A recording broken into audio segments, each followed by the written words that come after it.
Yang terhormat Bapak-bapak, Ibu-ibu, salam Pancasila. Bapak-bapak, Ibu-ibu yang melihat video saya ini, tolong jangan lupa subscribe, like, dan di-share. Sifatnya gratis. Saya akan mengomentari diduga masalah yang ditakuti Rizik Syihab sebenarnya diungkapnya kasusnya. Sumber saya dari YouTube. Sepulangnya Rizik Syihab dari Arab Saudi ke Indonesia, saya pikir dia sikapnya berubah. Tetapi justru dia sering menantang pemerintah juga. Dan juga dia menyatakan menjelek-jelekan Presiden Joko Widodo dan ingin menjatuhkannya. Dan juga sering dia mengancam pemerintah kepemimpinan Presiden Joko Widodo tersebut dan sering menjelek-jelekkannya.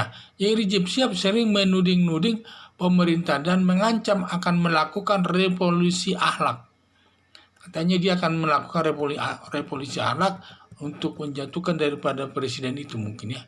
Kalau pemerintah mau merubah diri, Rizik Syihab siap rekonsiliasi. Dia menyatakan kalau pemerintah siap merubah diri, mungkin menurut dia merubah diri sesuai dengan aturan yang berlaku atau sesuai dengan kehendaknya. Sehingga Rizik Syihab siap rekonsiliasi. Rekonsiliasi adalah adanya perdamaian antara pemerintah dengan Rizik Syihab atau FPI sehingga masa-masa lalu tidak perlu dipermasalahkan lagi. Itulah saya lihat jadi Rizik Syihab ini menghendaki dia ingin rekonsiliasi kalau pemerintah sudah mau merubah diri. Seakan-akan yang butuh rekonsiliasi adalah pemerintah, padahal yang butuh rekonsiliasi itu adalah Rizik Syihab sendiri.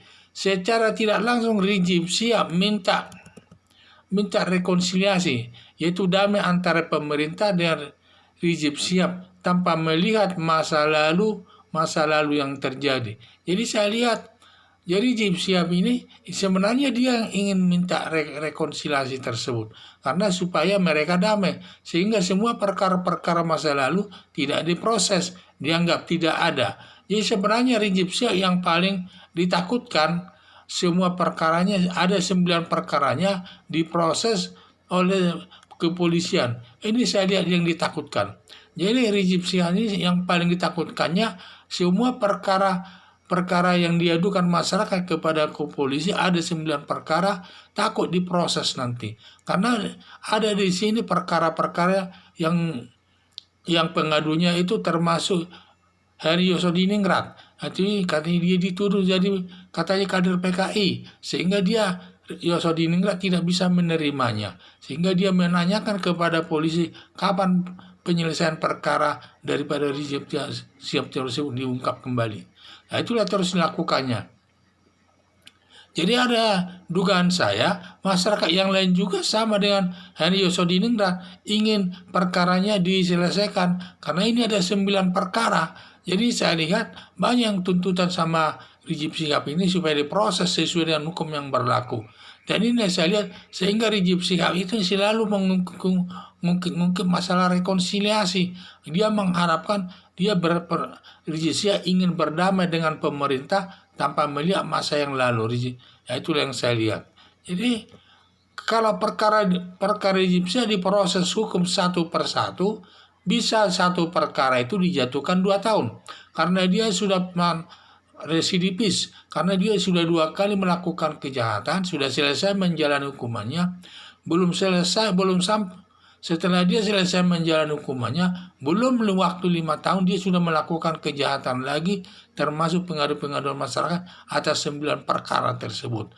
Dengan demikian, maka kalau satu perkara saja dijatuhkan 2 tahun, nanti kalau 2 kali 9 perkara bisa kena nanti 18 tahun di tahanan, dijumlahkan semua. Kalau nanti sudah 18 tahun dia dihukum, dijumlahkan seluruhnya, satu perkara 2 tahun, dikali 9 perkara berarti 18 tahun. Dan nanti Rizik Syihab bisa tua-tua di penjara. Tua sampai tua nanti dia bisa penjara. Sampai 60 tahun, sampai 70 tahun mungkin bisa.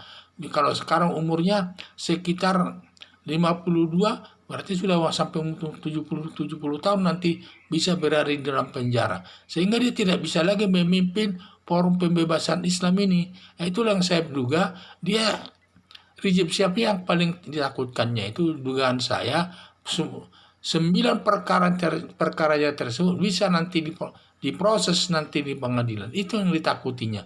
Kalau sudah dijatuhkan hakim nanti 1 perkara 2 tahun karena dia sudah residivis, maka kalau 9 perkara kali 2 tahun bisa 18 tahun. Jadi nanti dia bisa meringkuk di dalam penjara 18 tahun. Itu kalau 2 tahun, kalau lebih 2 tahun setiap 1 perkara tambah lama lagi. Bisa saja nanti 2 tahun atau 3, tergantung putusan hakim.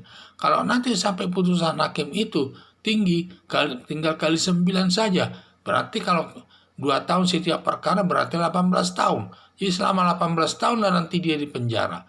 Ya itu dugaan saya yang ditakuti Rizik Syihab ini. Sehingga sering dia memunculkan permasalahan ke permukaan supaya rekonsiliasi supaya ada perdamaian katanya. Asas itu sama sekali bertentangan dengan asas hukum pidana, yaitu asas equality before the law, persamaan hak di depan hukum. Jadi siapapun yang melakukan kejahatan atau penghinaan, baik dia tokoh agama maupun pejabat tinggi maupun dia pengusaha besar, masyarakat biasa, kalau melakukan penghinaan harus dihukum sesuai dengan hukum yang berlaku. Karena persamaan hak, kalau nanti dia diadakan rekonsiliasi, sama saja nanti penyelesaian perkara itu diskriminatif. Penyelesaiannya Rizik Syihab cukup dengan rekonsiliasi, sedangkan orang lain melakukan penghinaan dihukum sampai masuk penjara. Jadi dari segi hukum, karena negara Indonesia adalah negara hukum, di mana hukum itu adalah sebagai panglima yang tertinggi, maka harus diterapkan asas persamaan hak di depan hukum. Jadi semua sama kedudukannya dia di depan hukum. Jadi ini saya lihat sampai dia merasa takut itu karena nanti kalau sampai 9 perkara tersebut diproses, bisa nanti dia kalau setiap perkara diputus hakim 2 tahun, nanti dia bisa dikenakan seluruhnya jadi 18 tahun, di jumlah perkara jadi 18 tahun, sehingga nanti dia tua-tua di penjara dia. Jadi itulah harapan saya. Jadi polisi supaya segera menyelesaikan semua perkara Rizik Syihab tersebut, agar masyarakat juga yang mengadukan itu dapat mendapat rasa keadilan. Sekian dan terima kasih.